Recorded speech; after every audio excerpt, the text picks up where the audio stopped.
TJUAV has been the Unmanned Aerial Vehicle Club of Thomas Jefferson High School for Science and Technology since 2018 and currently has 16 active members.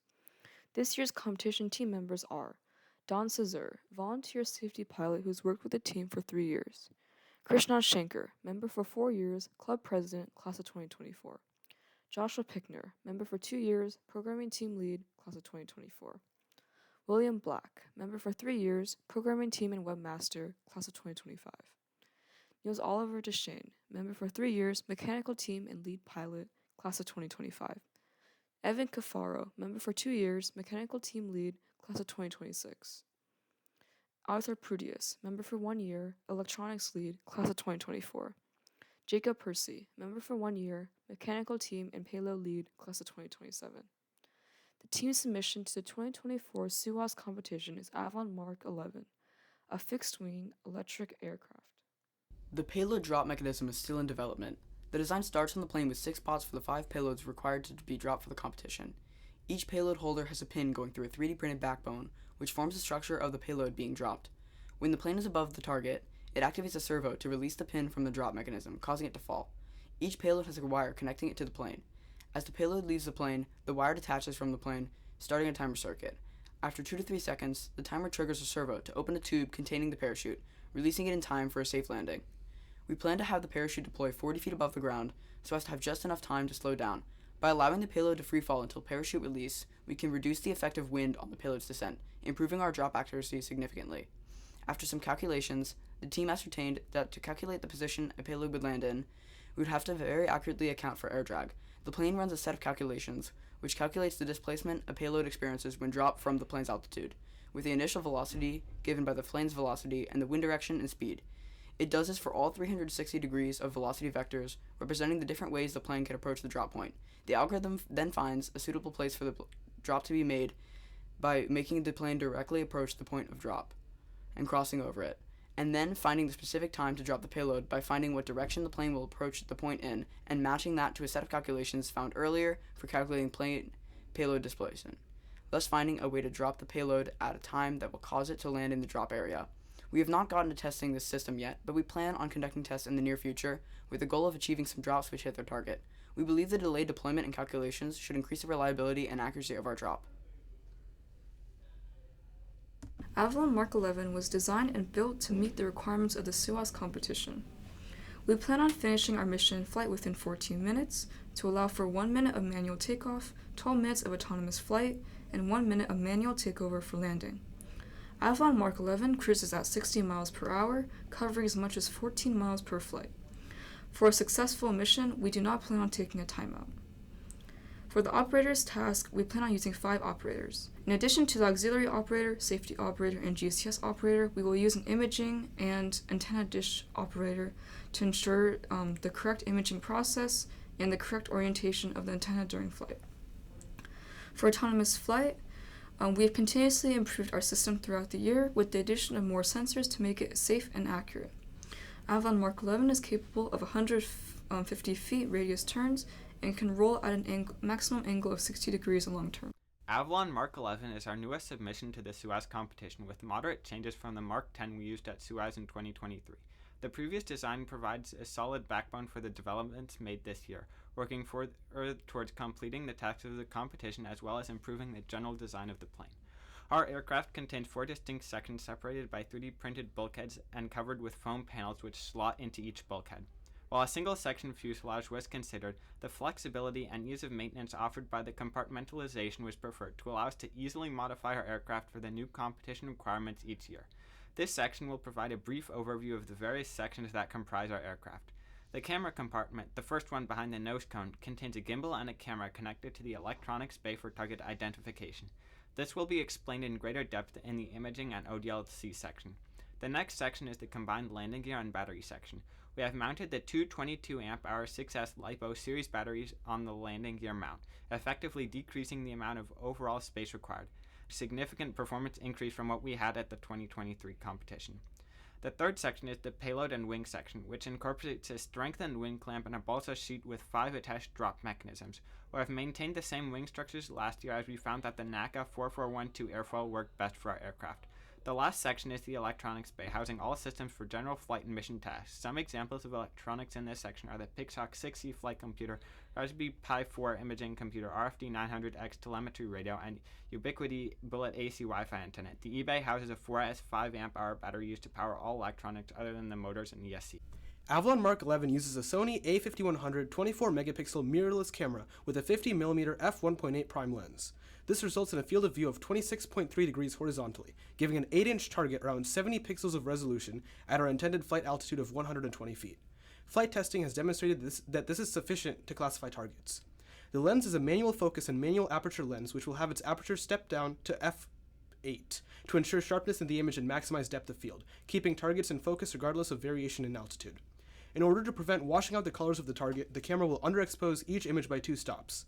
Testing has shown that in aperture priority modes with this underexposure, shutter speeds have remained above 1/5000 and averaged around 1/2000 in daylight and cloudy conditions, nearly eliminating the possibility of motion blur.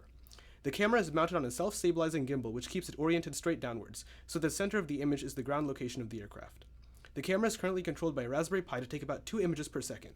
These images are sent to the ground station, where a YOLO algorithm identifies targets and a convolutional neural network classifies them. Since the center of the image is the ground location of the aircraft, the target's coordinates are determined by the relative location of the target within the image. After accounting for velocity and wind speed, a calculated drop location is transmitted back to the aircraft as a mission waypoint, and the Raspberry Pi is programmed to drop a specific payload when reaching this drop location. Our imaging setup is rapidly changing as we experiment with potential improvements.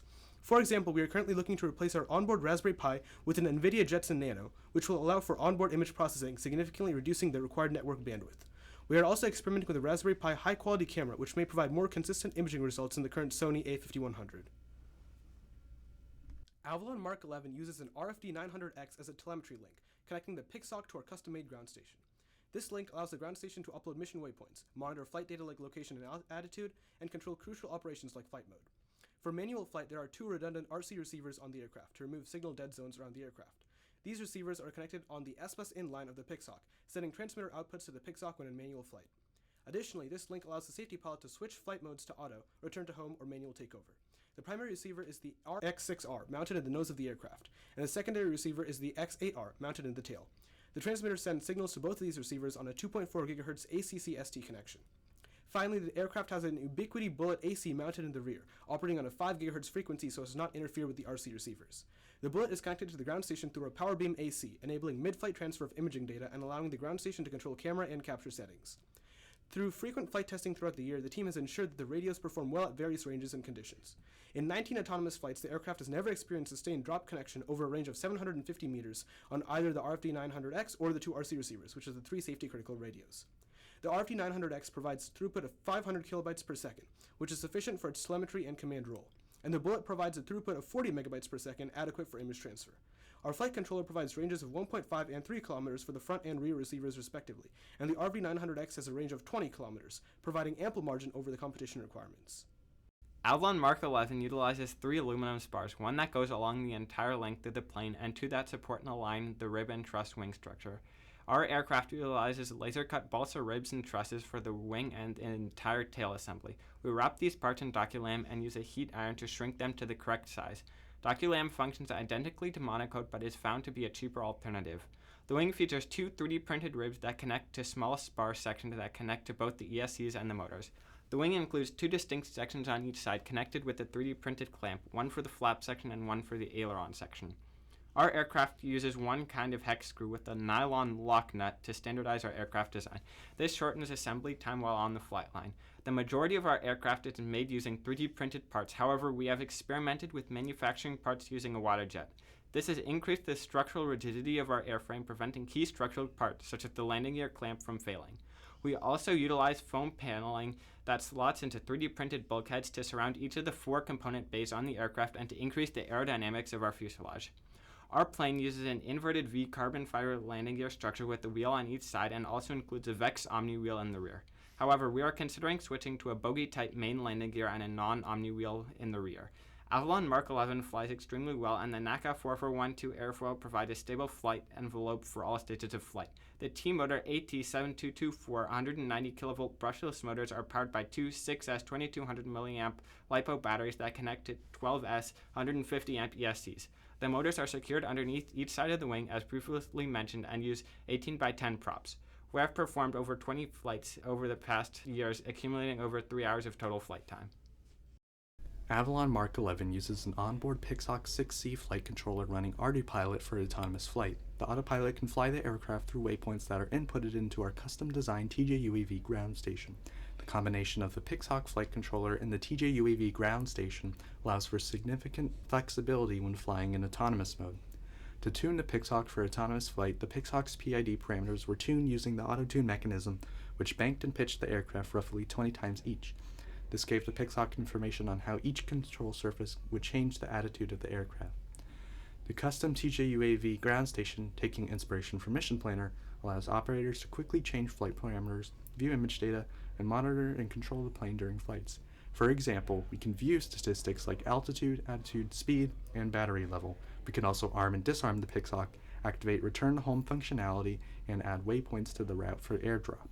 We have tested the autopilot on 20 flights in the past 2 years. Each flight is initiated and terminated in manual mode since Avalon Mark 11 takes off and lands manually. Flights range from 7 to 18 minutes in total, with an average of 4 minutes spent in manual mode. When the autopilot was utilized, Avalon Mark 11 attempted an average of 12 waypoints, hitting every waypoint with an average miss error of 17 feet. Due to the difficulty associated with developing and testing the obstacle avoidance algorithm, the team's not attempted the obstacle avoidance task this year, especially considering the high amount of work compared to a relatively low chance of flight collision.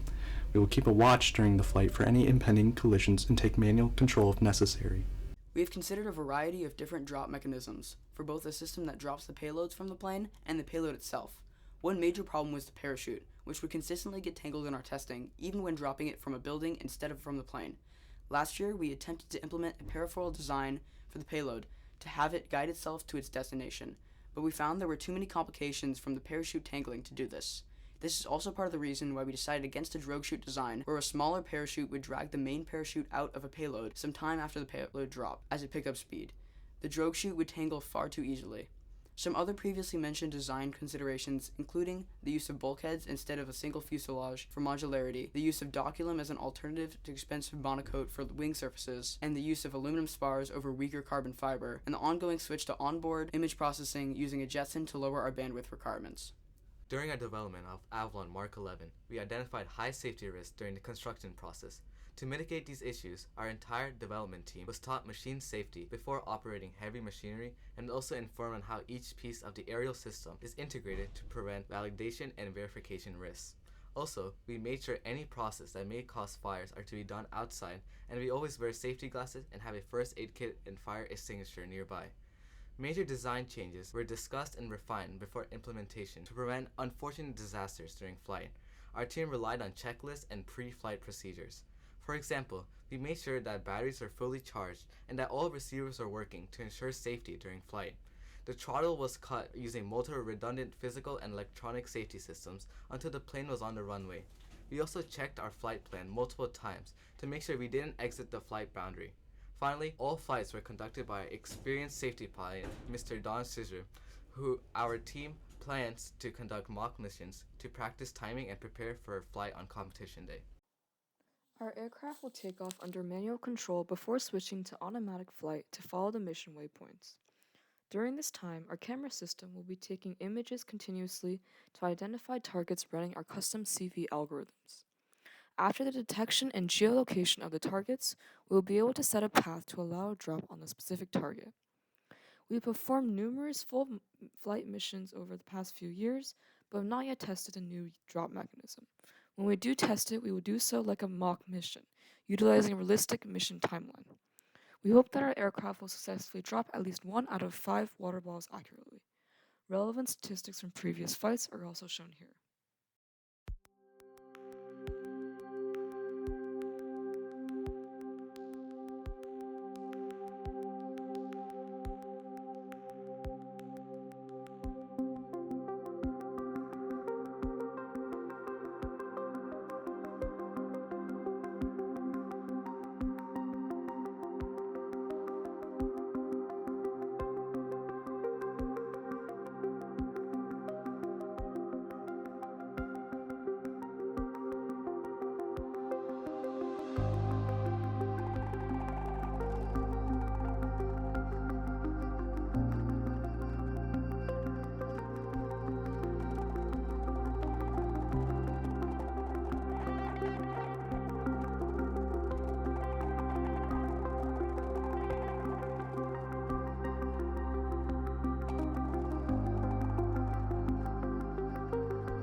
Avalon Mk11 will have a total of 5 operators aiming to complete the flight in roughly 14 minutes while maintaining a speed of 60 miles per hour.